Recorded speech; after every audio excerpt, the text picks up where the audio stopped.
Welcome to the Pockets of Knowledge podcast. I'm your host, Desiree Stanley, here to share some amazing conversations. We're talking business, health, making and saving money, or starting something epic. Think of this as your go-to spot for stories that do a lot more than just kill time. They spark ideas, give you a boost, and perhaps even change the way you look at the world. I'm pulling in the experts, the thinkers, the doers, and the dreamers. We're about to dive into stories that open doors and ideas that light up your brain. Here we go. Welcome, everyone, to the Pockets of Knowledge podcast. I'm your host, Desiree Stanley, and with me today is my guest, Denise G. Lee. How are you today, Denise? I am blessed. I'm so glad to be here. Thank you, Desiree, for having me. Oh, that's excellent. I am so glad to hear that, and I'm honored to have you on the show today. Denise, you are so accomplished. You are a podcast host in your own right, but you are also a healing coach, a leadership coach. You work with solo entrepreneurs and leaders, helping them really to accelerate their success and also to simplify decision-making processes for that success. And so we're going to be talking about that today, but I love to have my guests share how this journey happened for them, how everything kind of flowed and came to be to where you are now. So take it away. What inspired you? I don't think anyone wakes up one day and decides, I'm going to be doing this and nothing else, and I'm never going to have any doubts or fears. Here we go, press the button and go. I was having a very interesting conversation with a young lady the other day. She's literally half my age. And she said, well, I plan on becoming a dentist and I'm going to do this. And I said, well, that's awesome. Reality may differ from what your plans are. And that being said, I grew up thinking I was just going to mimic and model what I believed was success for me, which was basically going into science. My father had a degree in economics. I had another brother was mathematics, computer science, anything science, whatever. I wasn't really wired for that, but I spent 10 years professionally being a project manager for geographic and programs, which was totally ill-fitted for me. But I did it because I didn't want to question what I saw as what success was. Then when I decided to become an entrepreneur, I decided originally to do medical exercise, which is a personalized form of personal training. It's like the gap between what a physical therapist begins and the medical therapist ends. It's like that weird middle ground. And I was doing that, but I also knew I don't really think that's for me. And so a really weird moment happened to me, Desiree. My family and I, we moved to Texas. I closed my personal training business down, medical exercise training business down. And just like a lot of women, right? And with free time on Facebook, now we call it Meta, scrolling through, I saw women smiling and saying, I'm a coach, I'm a healer, I'm a guru. And it seemed pretty easy at the time. Everything seems easy when you're scrolling through, right? And you don't know what to do with yourself. And so everyone's talking, well, I'm a business coach. I was like, well, I was a personal trainer. I knew I was running a business, myself. Shouldn't that be translatable? No, it's not. No, it's not. What happened was I was I took the business coaching courses, even had business coaching clients, and it still was a bad fit. And during that time, there was always a through line for me.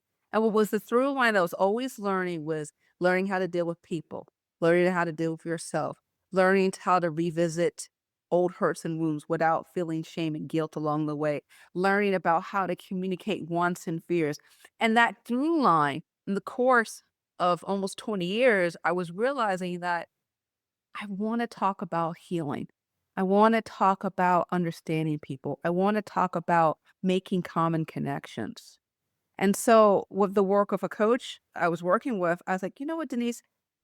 Business coach is a joke. You're not even a business coach. You're talking about trauma and addictions and healing and communications all day long. You are talking about healing. You are talking about leadership.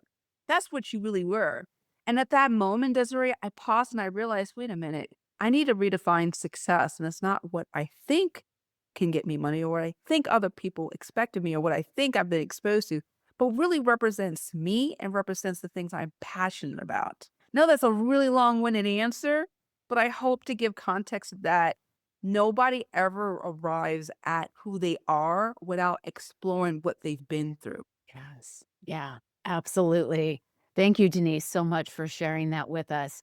And I agree with you. I think you're absolutely right. We do have these twists and turns in life. We have these ideas in our youth of what we think we're going to do, whether that's because we are inspired by what we see or we're influenced by our parents or the experience that we have growing up. There's so many reasons, right? And it's always complicated that you explored these options to come to what felt right for you and what felt true to you and the passion that you had, the healing that you wanted to work with people on, and probably for yourself as well, right? Coming to the realization that you're not going to be a business coach even though you ran a business, you wanna be in healing. You wanna be helping people to process through that, and so I think that's tremendous reminder for all of us that we can find what is right for us by experimenting, right? By trying. Absolutely, absolutely. And you know what the thing is, as even before we had this conversation during our kind of pre-conversation, we were talking about our shared love for Mary Kay, but from completely different angles. And I think that's a wonderful thing about connection and sharing with people is that we can still arrive to the same conclusion, but coming from a different direction. And I think that as we're talking about like who we are as entrepreneurs, as leaders, as human beings, we can't expect everyone coming from the exact same mindset or mode of thinking that other people have like experienced. There's a beautifulness to the randomness that comes with lived life. Yeah. Yeah, you're right. So very true. So true. So thank you for sharing that with us. I agree with you. I want to dig into a little bit more of the healing aspect of the work that you do. And something that I had proposed for our conversation was this idea of how we can take obstacles, transform them into opportunities, how we can process these challenges and things that we've experienced and turn them into good that we can use to enhance our life. To answer that question, we're gonna have to step a little step back and ask, like, what's healing, right? Everybody talks about healing. You see it on reams on Instagram. You see it popped up on signs on Barnes and Noble or wherever, right? Everyone talks about what healing, detoxing, going to yoga. Like, there's it. We just made it seem like such a buzzword, but what does that really look like? And for a lot of us, we're trying to find a solution to something we don't even understand. And so, from my understanding of healing, right, is being able to acknowledge who you are, appreciate what happened, and seek to either find some sense of closure or acknowledgement of what happened or what shouldn't have happened. That could be physical ailments. You're stressed, you're going through a lot of anxiety. It could be through financial healing. I've heard a lot of people who have become addicted to wanting to accrue money and fame and so a sense of acknowledgement because they never felt satisfied or they felt deeply wounded. Other people might have spiritual pains. They may have been separated from someone that meant a lot to them. And I'm not just talking about romantically. Could be a friend or a parent or whatever that suddenly created a vacuum and you don't know how to find your new normal. So when I'm talking about this idea of healing, right? We're acknowledging that healing looks differently to different people. And that solution always goes back to addressing the root issue. What do you view of yourself and how do you want to navigate your new normal? And so my job isn't to define what that hurt looks like, but to help you guide yourself to what that normal looks like, that new, healthier normal. Because the things that I have learned always make me remind myself that what works well for me in terms of my own sense of serenity and peace may not work well for you. And so we're talking about giving this space for people to explore and be creative as to finding ways that give themselves a sense of peace and calm and a sense of purpose and direction. Yeah, good stuff. I think that is such a great point that healing is going to look different for everybody because you're right. It could be any number of issues that have occurred in your life, and that is going to make a difference in how you tackle the problem, I guess, if you will. It's going to make a difference in the steps that you take moving forward. And so I think that's a great point. Thank you, Denise, very much for that. It's the reminder that we've got to look at what has happened and address that root issue. Yeah. And as we're talking, I'm not going to sit here and say that this issue of examination is not messy. It's a dirty, sloppy thing. I never considered myself a gardener, okay, by any means. But every spring and every fall, I have to go into my front yard and there's always stuff to clean up, right? Even though I put all the material, I got my garden glove, I've got my shoes, I've got my little pillow to sit on. I got to get down and I got to go deep. And sometimes if one route may lead to something else and leads to something else. And even though I planned a half an hour, 2 hours later and a Tony Braxton album later, I'm still on my knees. And so I really want people to understand that it's sloppy and it's messy and it goes into places you never thought would even have a connection. Yeah, such a great point, Denise, for sure. And I think that we are so accustomed to everything being quick, quick, quick, quick, quick. We want quick solutions. We want quick answers. We want quick delivery. We want everything to happen immediately. That these kinds of things that we're going to be working on for ourselves probably are not going to be quick. You're not going to get it done in a 20-minute session, right? And the point that you made about the route leading to something else that you had no idea. Wow, yes, absolutely. It's like the discovery of something that you had no idea was also there. And that's going to take time to deal with that too, right? Great point. Love it. Good stuff. So let me ask you, if we are looking at these experiences and things that have happened in our life, how can we begin to use them in a way that we can grow, we can resolve, we can then begin to step into the new direction we want to go? I remember talking with a good therapist friend of mine, and we were talking about specifically the childhood molestation. For those who don't know me, I was sexually molested by my mother from probably as birth or whatever until like I was 11 years old, 11, 12, whenever social services took me away. And I remember talking with this friend of mine, and I was very calmly talking about how the fact, my goodness, she was so starved sexually. I'm talking about my mother, for her to think that it was okay to do, rationalize. And I remember talking with my friend of mine, and she's like, Denise, would you have ever thought about saying it that way, even like 10 years ago? And I'm like, no, no, no way. I couldn't have explained it in that kind of like dispassionate, like critical way because it happened to me. I'm not talking about somebody else. I'm not talking about something I read in a book. And so the reason why I'm talking about this is your version of what happened in your experiences is intrinsically linked to your compassion for yourself and other people. I want people to really think about that. Your experiences are biased by your perception of yourself and other people. That's not an easy thing to do.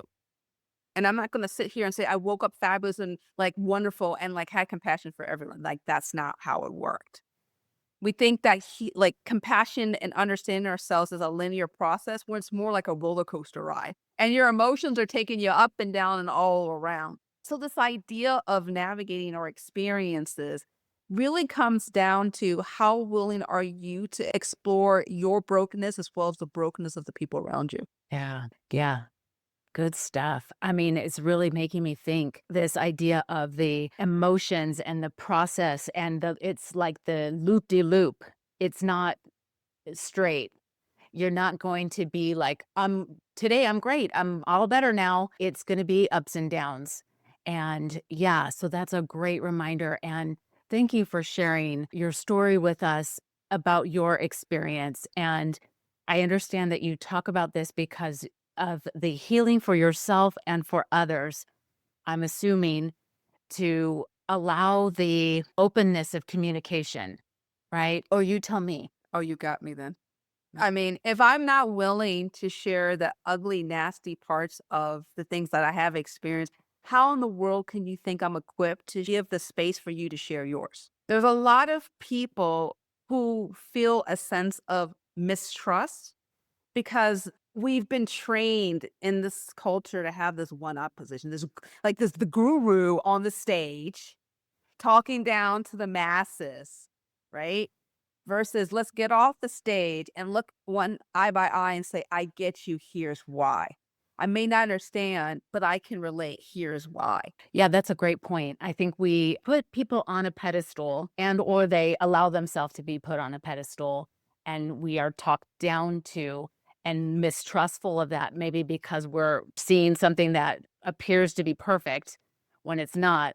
But as you just shared, when you can be on the same level and you can say, I understand because of this experience that I had, I can relate to that, I should say not understand because we can never truly understand what somebody else has gone through, but I can relate to that because of this experience that I have had.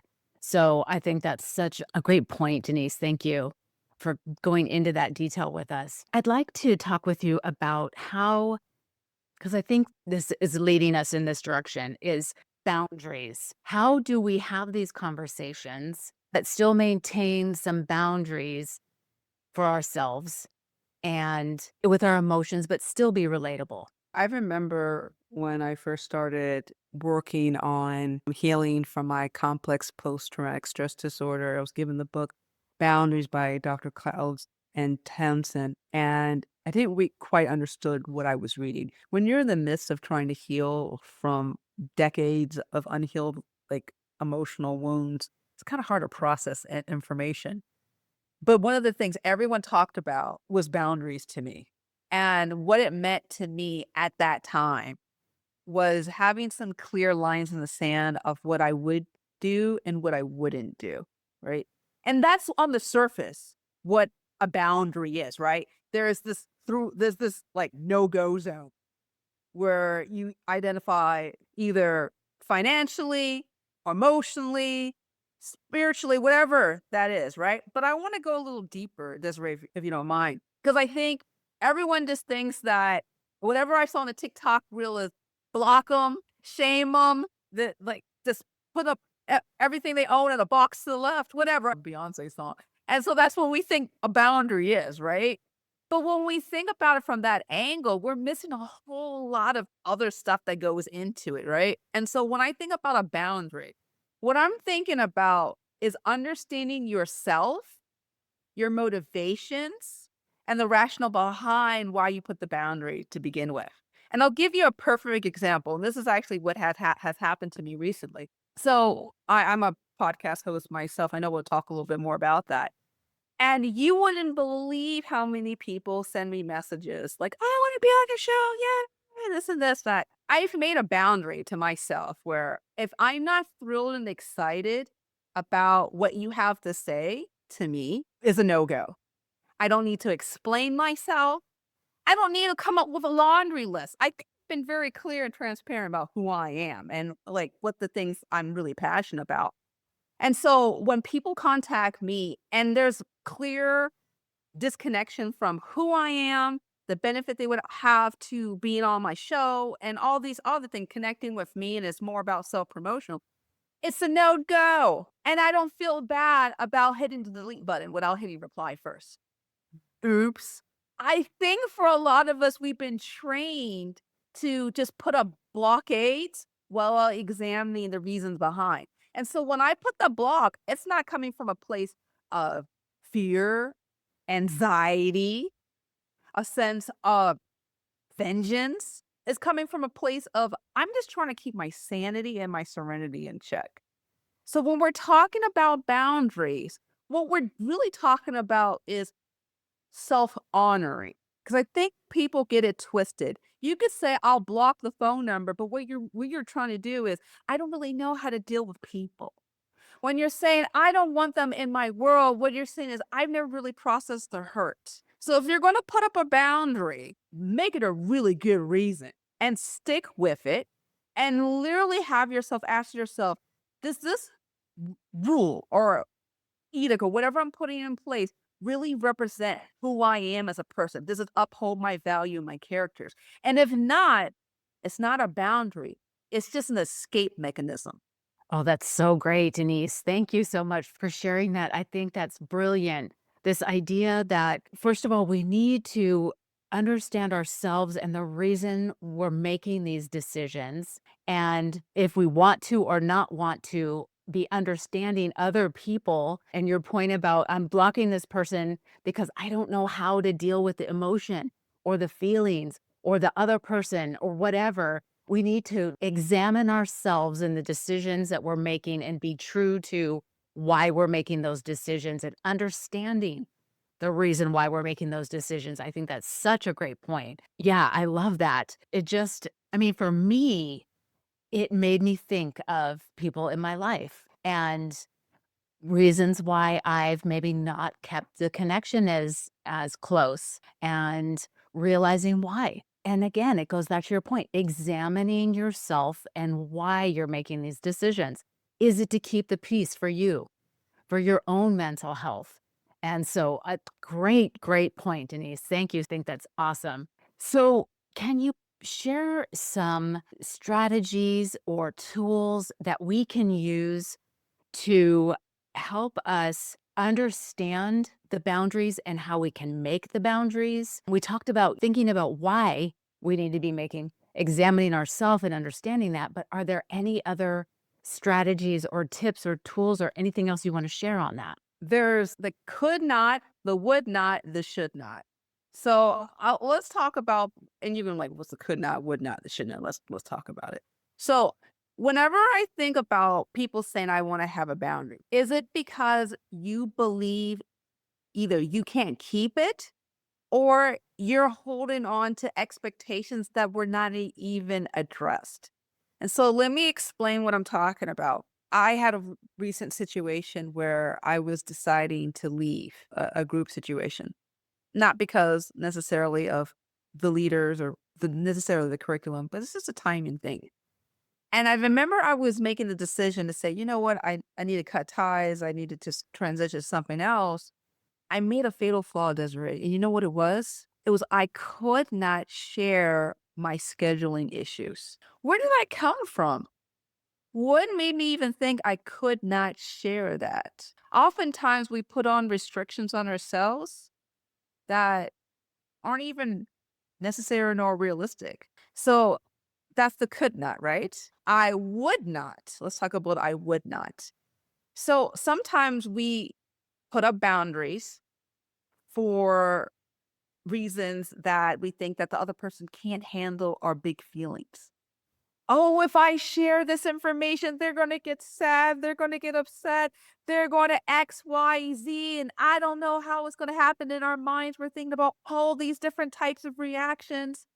And then what we're basically saying is, I don't think they're allowed to act like a grown up around me. What's that all about? I think another grown person can't handle grown people feelings. That's a sense of ego mania in that when you think about it, right, Desiree? Like, wait a minute, you can't think another person can't handle you being honest? What's that really showing?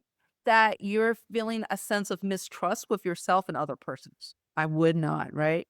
And then let's talk about I should not. I should not is like we're fortune telling what can happen, what cannot happen, because we're gripped on a sense of control. I don't know about you, Desiree, but when I was a kid, all I wanted to do was be an adult because all the big people around me had it all figured out. And if I could just match and mirror what the grown people did, I would have it all figured out. And you know what I found out when I became an adult? The people around me didn't know what they were doing. Surprise! And they were so riddled with their own fears and anxieties, they couldn't even show that they were struggling themselves emotionally, financially, spiritually. They didn't even know themselves. So, in order to have a sense of control themselves, They created the charade that they had control. So when I mentioned the could not, would not, should not, when we're creating our boundaries, examine the could nots, would not, and should not. That's all part of self honoring, recognizing those hidden little monsters that are biting us in our butt and preventing us from really getting to the part of what we want, which is just as important as what we don't want. Oh my gosh, Denise, so good.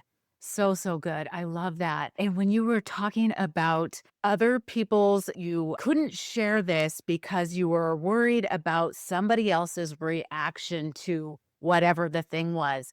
And this is something that I just posted on Instagram. When this airs, it'll be months ago, but it was this idea of we think we're responsible for other people's reactions. Like if we say something, they're gonna react this way. And all this is really doing is that fortune telling, like we're thinking this is how their response is gonna be, instead of allowing people to be adults and have their own emotions and their own feelings and be able to not be responsible for that.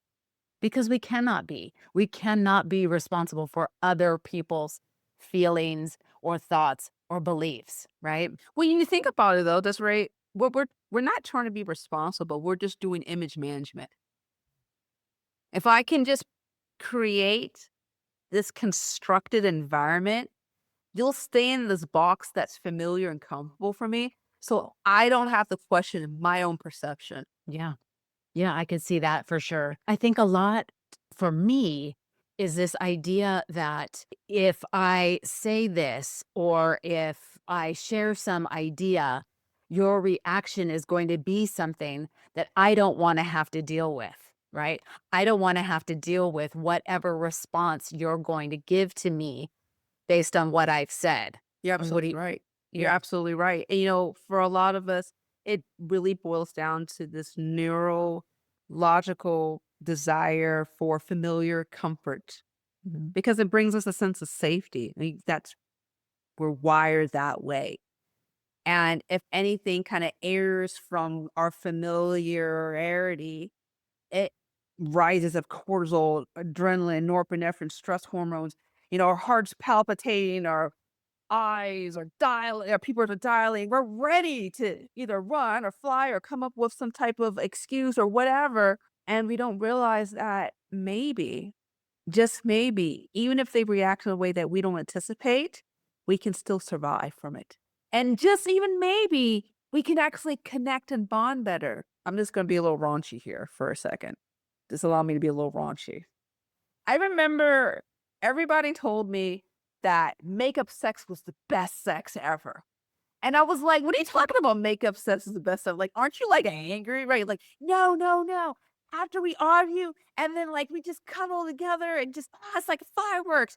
And when you think about it, right, after that intense moment and you're seeing everybody just revealing everything that was held, like, closeted up, and there's this release, and there's excitement and pandemonium, and you get to have another level of intimacy you would otherwise not have. Now, I'm not recommending people just to intentionally start fights with their partner, and that's not the point of the conversation. Not trying to get too spicy with this, but the point I'm trying to say is that we don't allow that point of friction because we think that we'll just fall off the cliff. Like maybe there's something that can come through this friction, through this fight, through this sense of discontent. Maybe there's something beyond that.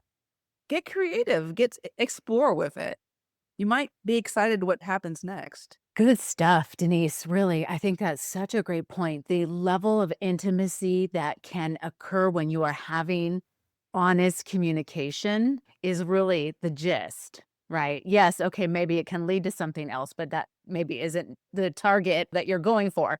But the open, honest conversation and the connection that you can make is really, I think, is the point. And so that's fantastic. Yeah. So thank you for sharing that with us. So something to think about. Oh my gosh. Okay. Where do I want to go from here with this conversation? Is it's been so, so great. Let's talk about authenticity Mm, because I think this is, and I don't want to say buzzword, but it's kind of buzzy. We hear a lot about authenticity, being authentic leaders, being authentic people. And I think it's great. I think we should be honest. I think we should be true to ourselves and who we are. So, why don't you share with us your thoughts on authenticity and how do we become authentic in ourselves, in our roles as entrepreneurs, leaders, in our community, whatever the case may be? I just have to mention a pop culture example because that's just what's flowing from my mind right now. This was what year was this? 2016, 2015.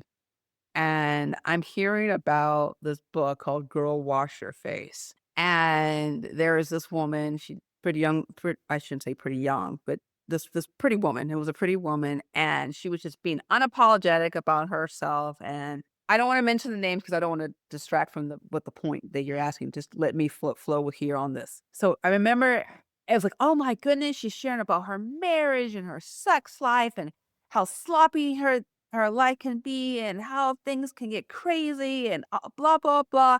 And I've never seen anyone be so transparent about that. And come to find out, she went viral from it's called Meta, but back then Facebook. And what people didn't understand was that she was being transparent. She was not necessarily being authentic. So let me explain what I'm talking about, because I think we hear authenticity, we hear transparency, we hear vulnerability, and they're all three different things.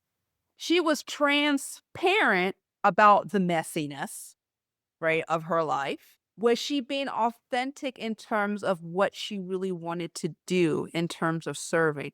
That's the question.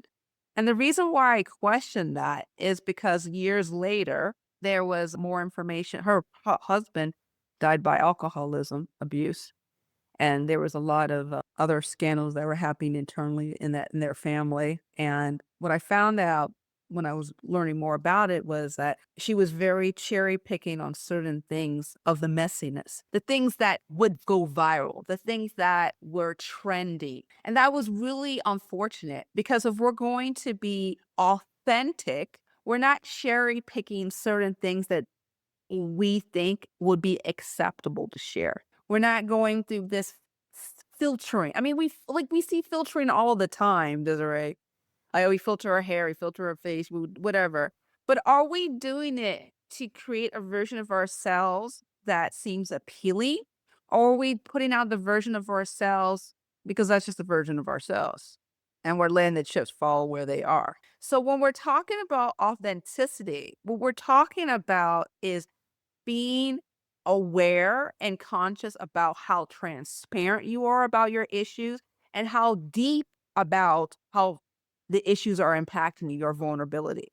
And not everyone needs to know every single thing that's happening in your life. For example, don't need to tell everyone the start and end of my menstrual cycle. I think the only one who needs to know that is my doctor. You don't know. Just thinking out loud, right? And maybe my husband, right? But does the general public need to know? Yes, it's a commonality that all of us women face. Well, most of us, right? There's exceptions for menopause and other factors. But just because it's common doesn't mean it's necessary to share or is needed to share. And if we're sharing it, are we doing it because we are trying to find a sense of camaraderie? Are we doing it from a sense of manipulation? And let's be very clear, there is tons of manipulation that goes on when we share it. But are we doing it from a sense of we're trying to help and heal and connect? Are we doing it because we feel like we need to find ways to accrue more positive views on ourselves? That's a question that only every person has to ask privately. Yeah, interesting. Wow. Wow. Thank you, Denise. That was a tremendous example. And the point that you made about authenticity, vulnerability, and transparency being completely different things, and whether or not you're going to be revealing things about yourself for whatever reason that you're revealing them, why are you doing that? And is it fulfilling one of these points or all of them? And so that's just wow, like I'm up. My brain is exploding. And I think that it's important for each of us to ask ourselves and answer to ourselves why we're saying anything, really, or revealing anything. I think that's really interesting, and it's making me think. So great, great stuff. Yeah. Oh my gosh, Denise, really, this conversation has been so good. And I mean, we could probably talk for another hour because there's so much we have not even touched on.